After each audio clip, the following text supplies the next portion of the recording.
Hey you guys! Today I'm going to review Brandon Sanderson's novel, The Final Empire, which is the first in his Mistborn trilogy.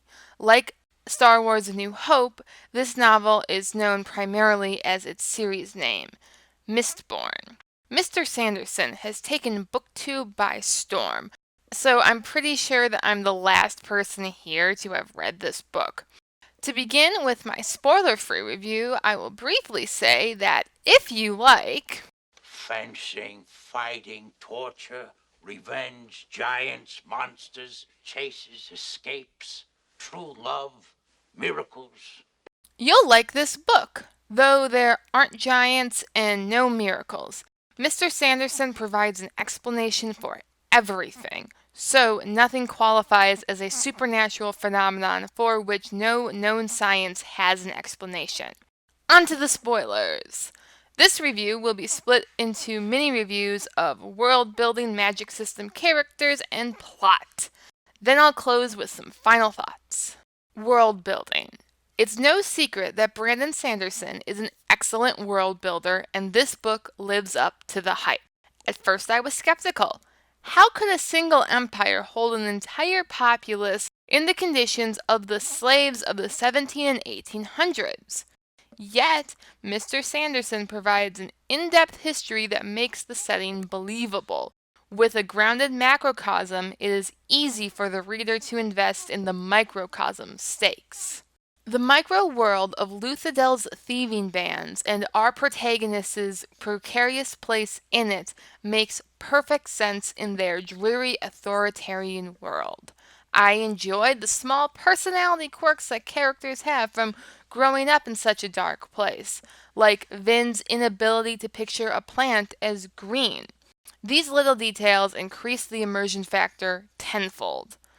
All in all, the world was well built and revealed throughout the story in ways that serve the plot. Nothing is explained too early to deprive the reader of enjoying the mystery, or too late to leave the reader confused. Magic system. I extracted this category from world building for this novel because the magic system exists quite isolated from the novel's normal world. Although separated, the two halves of the world remained intertwined. Nobles wear wooden jewelry to deter allomancers, and allomancers use mundane pennies as their projectile weapon of choice. I do wonder that the beggars don't make out a bit better considering the 100 or so allomancers who would take to the streets weekly, leaving coins in their wake. Mr. Sanderson's early rhythm of show, then explain gave the reader a fun ride at the beginning of the book that gave just enough foundation for the twists at the ends of the book to be understood without long expositional asides that would have killed the pacing. As for the system itself, I really want to know where Mr. Sanderson got the idea of swallowing metals giving a person magical powers. It is, to my knowledge, a wholly original take on the superhero backstory where the thing that should have killed the person made them magical. But Mr. Sanderson even gives that a twist by placing limitations on the length of time the power can be activated, in addition to the weaknesses of the power itself. For example, Spider-Man and Captain America's powers are seemingly infinite unless acted upon by an outside force.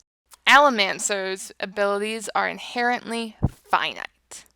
Mr. Sanderson is credited with honing the term hard magic system, which turns magic into a science. I like everything having a reason in fiction, but I don't know if I love it. Logic and science explain a lot in the real world, but not all. So it is inherently unrealistic to have a fictional world where everything has a logical explanation.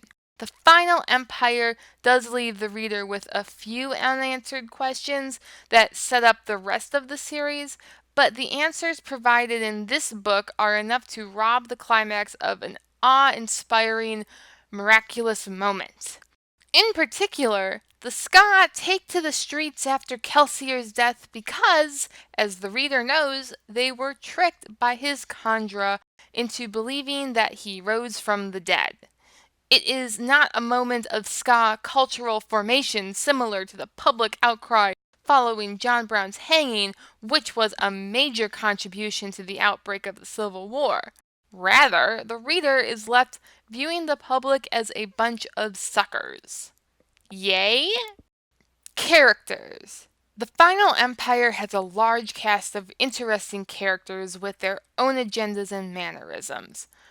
I approve because it makes for great dialogue, one of my favorite book ingredients. Mr. Sanderson's list of characters is so vast and diverse that I'll try to keep this brief. Kelsier, our great flawed hero. About a quarter of the way through the novel, after he gave Vin some important advice, I said to myself, what a powerful character. I hope he dies. I was not disappointed. I could gush about his every little detail, but I'll spare you. Vin. Because you can't overthrow a dystopia without a teenage girl, we have Vin. A lovable street rat who grows so much throughout the story. Although dependent on her friends for her livelihood, she always maintains an independent will, and that is what makes her character worth following. Sazed. I know he's important later on, but in this book he just seems like a well-mannered divine intervention.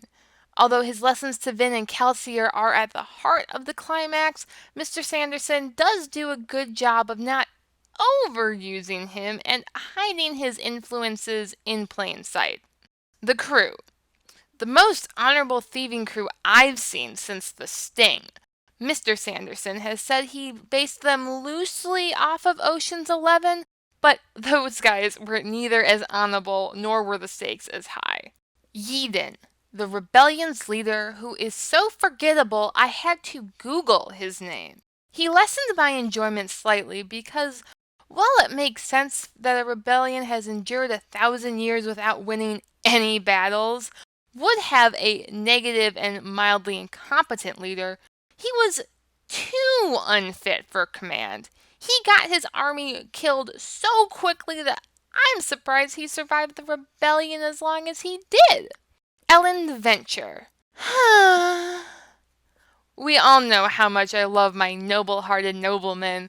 Al is no exception. But his character doesn't have much of an arc in this novel, the Lord Ruler. I think Mr. Sanderson was too twisty for his own good. On the one hand, switching the supposed hero with his Pac-Man gave Vin a final twist to overcome. But we lost an interesting story about a tragic hero mysteriously becoming a tyrant, and got a story about a jerk rising to power through bloodshed and deception, who, shocker, becomes your slightly above average evil dictator. Last but not least, the plot. As I've mentioned in other parts, the overall plot was good. It is a unique mix of dystopian and fantasy standards with a bizarre magic system that gives the whole novel a new and exciting feel. Mr. Sanderson gives the reader a wonderful mix of setup and payoff to create the perfectly satisfying novel that still leaves room for sequels. As for pacing, the characters are always going somewhere with purpose. Even if, due to challenges or plot twists, they never make their destination, their diligent work towards their goals invests the reader in their overall story. There is one pseudo-plot hole or unanswered question that bothers me. If Marsh did not crack under torture, rather unexpectedly becoming a Steel Inquisitor... Nobody expects the Spanish Inquisition! How did Lord Renew get found out? Why did no one suspect March of betraying them when they found out he was alive? True, he did help overthrow the Lord Ruler in the end, but he must have done something to gain their trust. And no one questions this? Other than that, I found the plot enjoyably surprising, which is a rare achievement for me. In conclusion, I know this review is a late addition to the heaps of praise that this novel has already received, but I hope my contribution will enrich at least one person's consideration of this work. I look forward to devouring the rest of the series and, of course, the philosophies that the series proposes. So be on the lookout for those videos.